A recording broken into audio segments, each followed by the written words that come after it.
Hello बच्चों, स्वागत है सभी का। तो बच्चों, इसके पहले हमने रीजनिंग का सोल्व करके अपलोड कर दिया है पार्ट 1। पार्ट 2 है, इसके अंदर हम मैथ्स का सोल्व करने वाले हैं। आपको अच्छे से समझूंगा, उसका कारण क्या आने का। हर एक सवाल सही होगा, 100% सिक्योर है बच्चों। आप आराम से देख सकते हो, कोई दिक्कत नहीं होगी आपको। कभी भी मिसप्रिंट या फिर ऐसा नहीं लगा मैंने कुछ गलत बताया, बिल्कुल सही आपको देखने को मिलेगा। हर एक सवाल अच्छे से मैं बताऊंगा आपको। देखिए, 5555 को लिखा जाता है, तो यहाँ पे सभी ने सही किया, वो 5555, इसका आंसर बी वाला बिल्कुल सही है। सेकेंड देखिए, सभी अंक 9, 7, 0 तथा 4 का प्रयोग कर 4 अंकों वाली बड़ी से बड़ी तथा छोटी छोटी संख्या कौन सी है का अंतर बताना है। तो संख्या कौन कौन सी दी उसने, 9 दिया है, 7 दिया है, 0 दिया है, 4 दिया है। तो इससे बड़ी कौन सी बनेगी, सबसे बड़ी, तो सबसे बड़ा अंक ले लेते हैं, फिर बड़ा, फिर उससे और छोटा। ये इस तरह के सबसे बड़े बड़े अंक पहले लिख लिए, फिर छोटे कर दिए। अब छोटी बनाएंगे तो 0 को हमेशा सेकेंड नंबर पे रखते हैं, उससे छोटा कौन है, 0 के अलावा कौन आ जाएगा, 4 आ जाएगा, फिर 7 आ जाएगा, फिर 9 आ जाएगा। इनको क्या करना है, अंतर। बच्चों क्वेश्चन आगे पीछे हो सकते हैं, तो आपका क्वेश्चन देख लीजिए, आपका क्वेश्चन कहाँ पर है, आगे पीछे हो जाता है इसके अंदर। तो क्या होगा, 4 को पहले 3 मान के तो 10 करेंगे, 10 में से 9 गया तो 1 आएगा। अब 3 में 7 जाएंगे, इसको 6 मान के इसको 13 करेंगे, 13 में 7 जाएगा तो 6 बचेगा, 6 में 0 जाएगा तो 6 का 6 बचेगा, 4, 9 में से 4 गया तो 5 बचेगा। तो 5661 इसका आंसर होगा। क्या होगा, 5661 इसका आंसर होगा, बिल्कुल डी वाला इसका आंसर बिल्कुल करेक्ट होगा बच्चों। अगला सवाल, दो संख्याओं का योगफल 8 है।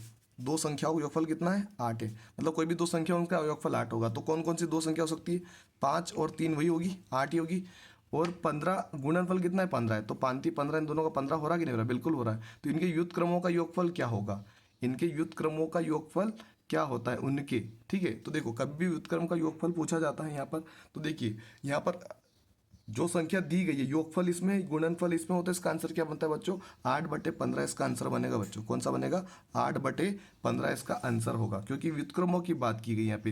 व्युत्क्रम हमेशा क्या होता है, संख्या को पलट देता है। ठीक है, तो यहाँ पर आंसर क्या हो जाएगा, 8/15। तो 8 योगफल है और 15 उनका गुणनफल है, तो 8/15 इसका आंसर आएगा। 15/8 नहीं आएगा इसका, 8/15 जिससे उसका सही है।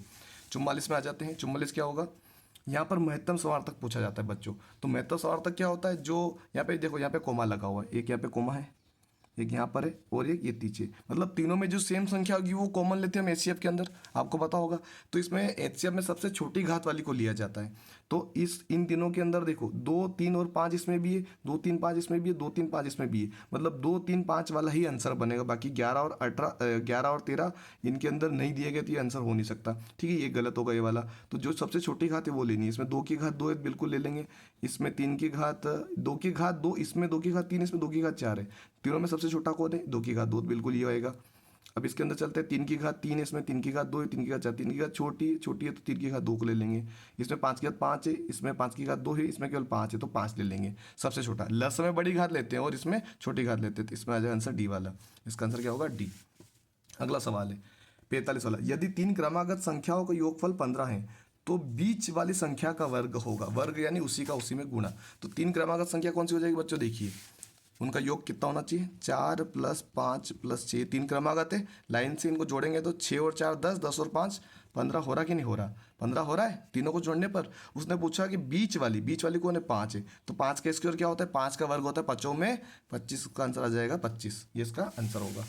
अगला सवाल है बच्चों, यहाँ पे देखिए, संख्या जो 4 या अधिक अंकों की है 8 से भाज्य है, यदि सम संख्या हो, भाई ये तो 100% श्योर नहीं है। अंतिम अंक 8 से भाज्य हो, ये गलत है। अंतिम 2 अंक 8 से भाज्य हो, ये भी गलत है। अंतिम 2 अंक 4 के नियम में होता है, 8 के नियम क्या होता है, अंतिम 3 अंक अगर 8 से भाज्य होते हैं तो पूरी की पूरी संख्या 8 से भाज्य हो जाती है। इसका आंसर आ जाएगा डी बच्चों, क्या आ जाएगा, डी। 47 का देखिए, 5 सेंटीमीटर को किलोमीटर में लिखते हैं बच्चों। जब भी सेंटीमीटर को देखो, मीटर में अगर हमको मीटर में दिया होता तो किलोमीटर में बदलने के लिए हम 1000 का करते हैं। ठीक है, अगर हमको सेंटीमीटर को बदलना होता तो हमको करना पड़ता है 5, यानी कि 1,00,000 का भाग देना पड़ता है। तो इसमें दे देंगे, कितनी संख्या के बाद जीरो लग जाएगा बच्चों, अगर 1,00,000 का भाग 5 में दूँ, ठीक है, 5 में मैं अगर 1,00,000 का भाग दूँ, इकाई, दहाई, सैकड़ा, हजार, 10,000, लाख। ठीक है, 1 2 3 4 5, एक तो ऑलरेडी है, 2 3 4 5 के बाद दशमलव लग जाएगा, यानी दशमलव के बाद 4 0 और 5, इसका आंसर हो जाएगा बच्चों सी वाला। ये इसका आंसर होगा 47 का। 48 में आ जाते हैं। 48 का आंसर क्या होगा बच्चों, देखिए, निम्नलिखित में से कौन सी संख्या 3 4 5 तथा 6 से विभाज्य है। 3 4 5 और 6 से, इनका एलसीएम निकाल देंगे। 3 से जा रहा है, पहले 2 से करेंगे, 3 ऐसा कैसा 2 दूनी 4, 5 से कैसा 3 दूनी 6, फिर 2 से जाएगा, 3 ऐसा कैसा 2 दो एक कम दो, 5 ऐसा कैसा, 3 ऐसा कैसा, 3 से करेंगे, 3 एक कम 3, 3 एक कम 3, 5 ऐसा कैसा, 1 ऐसा कैसा, और 5 से चला जाएगा एक बार और, एक एक एक आ जाएगा, 2 दूनी 4, 4 तीन 12, 12 पंजे 60। बच्चों इसका आंसर 60 बिल्कुल सही होगा। इसका आंसर क्या होगा, 60 होगा। अगला सवाल है बच्चों, ध्यान से देखिएगा, इसमें भाग देना है। इसमें क्या करना है, भाग देना है। तो 4.239 में किसका भाग देना है, 0.9 का। तो बच्चों पहले पॉइंट से एक पॉइंट इधर खसका देते, तो क्या आ गया अपने पास, 42 और 39, मतलब पॉइंट यहाँ पे आ गया। इसमें किसका भाग दे देंगे, 9 का। 9 चौ कितना होता है, 36। कितना बच्चा बच्चों यहाँ पे बचेगा, 6। दशमलव है, दशमलव का ऊपर से उतारा 3, कितने बार जाए, 9 7 63, ऊपर से उतारा 9, 9 एक कम 9, तो 4.71 इसका आंसर होगा, 7.41। अगला सवाल देखिए बच्चों, बहुत ही सिंपल सवाल पूछा गया था। मेरी घड़ी पर समय 7:05 सुबह के हो रहे हैं प्रातः। यदि यह 25 मिनट आगे, मतलब ये जो समय हो रहे हैं ये 25 मिनट आगे है, तो सही समय बताना है, मतलब हम लोग 25 मिनट कम कर देना है। तो कितना आ जाएगा आंसर बच्चों, 6:40 इसका आंसर बिल्कुल सही होगा। 6:40, क्योंकि 25 मिनट हमको कम करना है, आगे नहीं जोड़ना है। इसने बोला है कि वो गलत समय बता रही, तो सही समय बताना है। ध्यान से देखिए, मेरी घड़ी पर समय 7:05 हो रहा है, यह 25 मिनट आगे है, तो हम क्या करें, 25 मिनट वापस कम कर दें, कितना आया, 6:40 का आंसर होगा बच्चों। ठीक है, ये इसका आंसर होगा। नेक्स्ट क्वेश्चन देखिए बच्चों, यहाँ पे नेक्स्ट क्वेश्चन देखिए 81 वाला। देखिए यहाँ पर क्या होगा इसका आंसर। यहाँ पे क्या पूछा गया, 80% विद्यार्थियों का एक समूह पिकनिक पर गया। इस समूह में 20% विद्यार्थी लड़कियां हैं। ठीक है, अगर हम क्या करते हैं, अगर 80 का 20% निकालें तो वो लड़कियां हो जाएगी। 2 जीरो से 2 जीरो गए, 8 दूनी कितना हो जाएगा, 8 दूनी 16, तो 16 क्या हो गई, गर्ल्स हो गई। तो बाकी शेष बचे कौन, कितने बचे, 64 बचे। तो 64 क्या हो गए, बॉयज़ हो गए, क्योंकि इन दोनों को जोड़ेंगे तो 80 हो जाएगा टोटल। टोटल क्या हो जाएगा, 80 हो जाएगा। तो 64 क्या हो गए लड़के, और 16 क्या हो गई गर्ल्स। आगे क्या पूछा उसने, बाकी शेष लड़के हैं, तो शेष तो अपना बता दिया 64 है। इसमें कितनी और लड़कियां सम्मिलित की जाए कि समूह में लड़के 70% हो जाए। अब ये बताइए, जगह 20% क्या है, लड़के थे, 20% लड़कियां थी, तो 80% क्या हुआ, बॉयज़ हुए कि नहीं हुए। 80% की संख्या कितनी हुई, 80% की संख्या 64 है, और 20% लड़कियां थी गर्ल्स, तो इसका जो नंबर आया वो कितना आया था, 16 आया था। हमको कितना करना है यहाँ पर, उसने बोला कि 70% लड़के कर देने। अगर मैं 80 का, उसने बोला 70% अगर लड़के करने, तो मैं 30% लड़कियां करनी होगी, सिंपल सी बात है। तो 80 का 30% निकाल लेते हैं सीधे, 80 का 30% निकाल लेते हैं।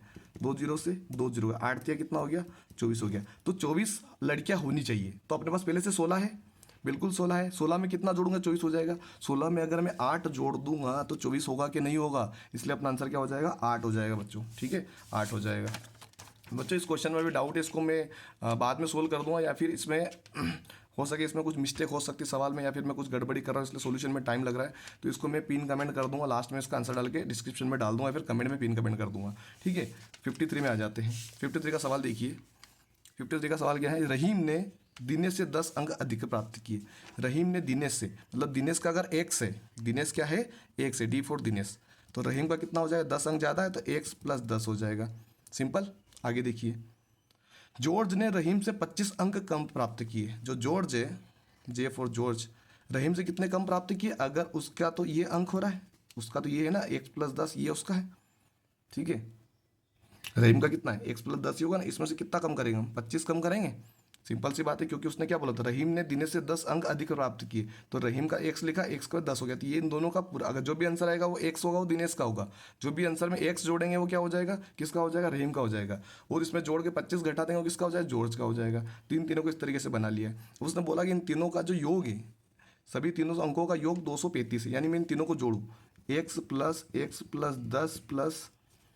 x + 10 - 25 बराबर 235 होगा। 235 होगा। x कितने हो गए, 1 2 3, कितने हो गए, 3x हो गए। 20 और 20, 10 और 10 20, 25 में से 20 गए तो यहाँ पे माइनस का कितना बच जाएगा, 5 बच जाएगा। 10 और 10 20 हो गए, 25 बड़ा है तो माइनस का बचेगा, 25 में से 20 गए तो 5 बचे, बराबर 235। 5 घटाएंगे इसमें से, उधर मतलब 235 है तो उधर 5 उधर जाएंगे तो माइनस का क्या बन जाएगा, प्लस हो जाएगा। तो 3x बराबर क्या हो जाएगा, यहाँ पे हो जाएगा 240। 240 हो जाएगा, तो 3 को बटे में भेजेंगे तो यहाँ पे आ जाए, 3 से काटेंगे तो 8 या 24 मतलब 80। x का मान कितना है, 80, मतलब डी का आंसर कितना है, 80। उसने किसका पूछा है, जॉर्ज ने कितने अंक प्राप्त किए, तो भाई रहीम का तो आ रहा है, नहीं डी का मतलब दिनेश का तो 80 आ रहा है, मतलब रहीम का कितना, 80 में 10 जोड़ेंगे तो कितना हो जाएगा, 90। ठीक है, अब इन दोनों को यहाँ पे 90 आ रहा है, मतलब x + 10 को जोड़ने पर 90 हो रहा है। 25 घटा दो इसमें से, क्योंकि ये तो रहीम का है ना, ये तो रहीम का था ना, x + 10 90, तो x + 10 का मतलब 90 होता है। 25 घटा देंगे 90 में से, कितना आएगा 65 बच्चों, 65 रही इसका आंसर होगा, कितना होगा 65 इसका आंसर होगा बच्चों, इसका आंसर 65 होगा। नेक्स्ट क्वेश्चन है यहाँ पे बोर्ड मास का, देखिए ध्यान से 10 गुणित 10 plus bracket 400 divide by echo bracket 100 minus echo bracket 50 minus 3 गुणित 10 बार है ऊपर, ये ब्रैकेट क्लोज को सरल सरल कीजिए। देखिए सबसे पहले बार वाले सोल्व को करेंगे, माइनस बार के नीचे नहीं आ रहा तो पहले बार को सोल्व करेंगे, तो 3 नाम कितना हो जाएगा 30 हो जाएगा, इधर 50 बचेगा, ठीक है पूरा ही कर देता हूँ मैं, इधर 50 बचेगा माइनस इधर 100, यहाँ पे आ जाएगा डिवाइड, यहाँ पे आ जाएगा वापिस 400 प्लस 10 गुणित 10 100 डायरेक्ट लिख दूँ, कोई दिक्कत नहीं क्योंकि बाहर है, 10 गुणित 10 100 हो जाएगा, सिंपल सी बात है। अब इन दोनों को घटाएंगे कितना बचेगा, इन दोनों को घटाएंगे तो 20 बचेगा, ठीक है। अब 100 में से 20 जाएंगे तो कितना बचेगा 80 बचेगा, ठीक है। अब 400 में 80 का भाग देंगे तो 1 जीरो से 1 जीरो गया, 8 पंजे 40, 8 पंजे 40 मतलब 5 बचा, और 100 में 5 जोड़ेंगे तो कितना हो जाएगा 105, इसका आंसर क्या हो जाएगा बच्चों 105 हो जाएगा, इसका आंसर हो जाएगा 105। अगला सवाल है बच्चों यहाँ पे 360 ग्राम का 3 किलोग्राम कितना प्रतिशत है। अब देखिए ऊपर 300 ये ग्राम में और नीचे किलोग्राम है, तो किलोग्राम को हम ग्राम में बदल लेते हैं, तो 3 किलोग्राम को ग्राम में बदलेंगे तो 3000 हो जाएगा। इसका परसेंटेज निकालने के लिए 2 जीरो लगा देंगे, तो 2 जीरो से 2 जीरो गया, 1 जीरो से 1 जीरो गया, 3 एकम 3 भारतीय 36, कितना परसेंट हो जाएगा इसका बच्चों 12% इसका आंसर होगा। अगले सवाल पे आ जाते हैं, देखिए यहाँ पे अगला सवाल देखिए, एक वस्तु के क्रय मूल्य और विक्रय मूल्य का अंतर 240 है, यदि लाभ 20% है तो विक्रय मूल्य है लाभ। देखिए मैंने इसको ऑप्शन से किया था, क्या आएगा 1440 अगर मैं ऑप्शन लूँ, 1440 अगर मैं ऑप्शन लूँ, ठीक है। तो मतलब इन दोनों का अंतर मुझे अगर 240 करना है, कितना बचेगा यहाँ पे 1200 मेरा आंसर आना चाहिए। क्रय मूल्य कितना आना चाहिए, क्रय मूल्य कितना आना चाहिए, विक्रय मूल्य कितना आना चाहिए, विक्रय मूल्य का 1440 है, मैंने ऑप्शन माना ना, तो 1200 आना चाहिए अपना आंसर। तो मैं कैसे निकालूंगा, देखिए 1440 का ये विक्रय मूल्य है, मैंने ऑप्शन माना विक्रय मूल्य निकाला, तो ऑप्शन मैंने ये मान लिया विक्रय मूल्य है।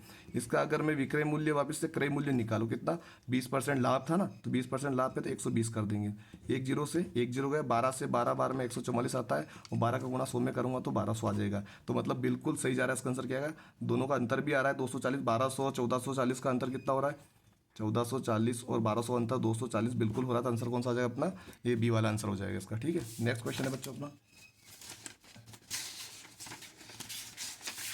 नेक्स्ट क्वेश्चन हम लेते हैं पानी की टंकी वाला। बच्चों ये बहुत सिंपल है, 1 सेकंड में आंसर आ सकता था इसका अगर आपने ध्यान से देखा हो तो।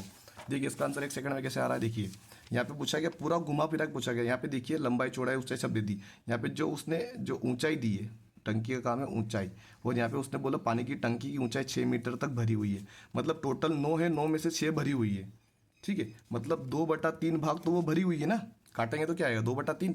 तो उसने बोला कि खाली भाग बताना, कितना भाग खाली है। जब 3 में से 2 भाग भरे हुए हैं तो 3 में से 1 भाग खाली है कि नहीं है, बिल्कुल है, तो इसका आंसर क्या हो जाएगा 1/3। बहुत सिंपल क्वेश्चन था बच्चों ये वाला। अगला सवाल है, अगला सवाल है यहाँ पे देखिए 12 मीटर गुणित 10 मीटर, यहाँ पे क्या फर्श का विमाएँ दे रखी है, पूरी तरह ढकने के लिए 10 गुणित 10 सेंटीमीटर और 8 सेंटीमीटर कितनी आयताकार टाइलें होनी चाहिए। बच्चों यहाँ पे क्या दिया गया है 12 गुणित 10 करेंगे हम तो कितना हो जाएगा 120। अब 120 हमको दिया है यहाँ पर, तो ये क्या हो रहा है यहाँ पर, ये मीटर में दिया है, किस में दिया है मीटर में दिया, वो नीचे सेंटीमीटर में दिया था, किस में दिया था सेंटीमीटर में। तो कितने जीरो लग जाए पीछे 1 2 3 4 5 जीरो और लग जाएंगे तो वो सेंटीमीटर में कन्वर्ट हो गया। तो 10 गुणित 8 कितना हो जाएगा बच्चों, 10 गुणित 8 हो जाएगा 80, कितना हो जाएगा 80। तो बट्टे में क्या लगा देंगे बच्चों 80, 1 जीरो से 1 जीरो हो जाएगा, 8 से काटेंगे तो 15 8 ही कितना हो जाएगा 120, बाकी 3 जीरो के 3 जीरो, तो आंसर क्या आ जाएगा बच्चों अपना 15,000। 1 जीरो एक्स्ट्रा लग गया यहाँ पे 15,000 इसका आंसर हो जाएगा, आंसर ये हो जाएगा इसका 15,000। बहुत सिंपल था बच्चों ये भी, अगर आपको बेसिक अगर क्लियर होता तो इसका आंसर बिल्कुल बन जाता। अगला सवाल पूछा गया, यदि एक विक्रेता है कुर्सी को 15% लाभ के स्थान पर 8% 15% लाभ के स्थान पर 8% लाभ से बेचता है तो उसे 56 कम मिलते तो कुर्सी का क्रय मूल्य बताइए। तो बच्चों मैंने यहाँ पे 800 ऑप्शन दिया, देखिए किस तरीके से होगा। ऑप्शन से मैंने इसको किया था, अगर मैं इसका 15% निकालूँ, ठीक है, इसका 15% कितना है 15 8 120 होता है, 15% कितना 120। अगर मैं 800 का ही कितना निकाल दूँ 8% निकाल दूँ, ठीक है, तो कितना आ जाए 2 जीरो से 2 जीरो यानी 8 उठी 64। अब इन दोनों का अंतर यानी कि कमी आ रही है अपने को, तो अंतर करेंगे अभी कितना हो रहा है, यहाँ पे 6 बच रहा है, यहाँ पे 5 बच रहा है, बिल्कुल 56 बच रहा है। इन दोनों में कम कितने मिले, कम मिलते हैं, 56 कम मिलेंगे, जहाँ पे 120 मिले तो वहाँ पे 64 ही मिले, तो आंसर क्या आ गया अपना 56 आ गया 56, तो आंसर अपना बिल्कुल करेक्ट होगा 800, ठीक है। नेक्स्ट क्वेश्चन है बच्चों अपना, एक मालगाड़ी जिसकी लंबाई 1 किलोमीटर में 1 किलोमीटर है तो 45 किलोमीटर की चाल से चल रही है। इस मालगाड़ी को 2 मिनट सुरंग पार करने में लगते हैं। 2 किलोमीटर वाले सुरंग को कितना समय लगेगा। अब देखिए इसमें क्या होता है, गति बराबर क्या होता है, देखिए गति बराबर क्या होता है, गति बराबर होता है यहाँ पे कितना दिया अपने पास 45, ठीक है, मतलब टोटल अपने पास कितना गया यहाँ पे सुरंग की इन दोनों की लंबाई को जोड़ लेते हैं, 1+2/45, ठीक है, 1/2/45, तो यहाँ पे कितना आया, 3 बटा कितना हो रहा है 45 हो रहा है। तो 3 से घटा 3 एकम 3, 3 पंजे 15, 3 पंजे 15, ठीक है। तो 3 पंजे यहाँ पे हो गया अपने पास 15, और अगर हम इसको यहाँ से काटें तो यहाँ पे क्या हो जाए बच्चों, यहाँ पर अगर हम यहाँ पे 15 1/15 आ रहा है तो 45 को कितने में 15×3 45, यानी बच्चों उसको कितना मिनट लगेगा, 3 मिनट उसका आंसर होगा बच्चों। ये था पूरा गणित का सोल्यूशन बच्चों। अगर कोई बाय मिस्टेक कोई अगर मिस्टेक हो जाती है मैं इसको पिन कमेंट कर दूंगा बच्चों, हालांकि पूरा सोल्यूशन अच्छे से किया गया है। अगर आपको ऐसा लगे तो आप मुझे कमेंट कर सकते हैं। धन्यवाद। सब्सक्राइब जरूर कीजिए चैनल को।